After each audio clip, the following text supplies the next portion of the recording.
Good thing because the T20 World Cup is around the corner. It's what 7 months away. You don't want to change. Test খেলতে ভারতের মাটিতে পা রাখতেই বাংলাদেশি খেলোয়াড়দের নিয়ে ভয়ে একই বললেন ভারতের ক্রিকেট বোর্ডের সভাপতি গৌতম গম্ভীর। বিস্তারিত জানুন দর্শক পুরো ভিডিওতে।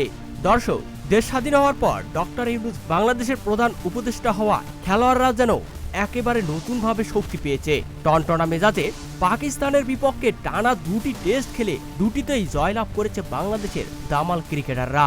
নতুন স্বাধীন দেশকে নতুনভাবে বিজয় এনে দিয়ে শান্ত মুশফিকদের মুখে যেন অনবরত হাসি লেগেই থাকে।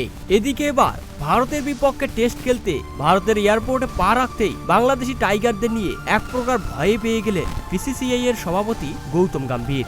তিনি বলেন, বিশেষ করে বাংলাদেশের বোলিং লাইন আপটা দেখে আমাদের ভয়ই লাগছে, কেননা নাহিদ রানা, তাসকিন, হাসান মাহমুদরা পাকিস্তানের বিপক্ষে যেভাবে দাপট দেখিয়েছে সেভাবে যদি ভারতের বিপক্ষে দাপট দেখায় তাহলে রোহিত শর্মা, বিরাট কোহলিদের আর কিছুই করা থাকবে না।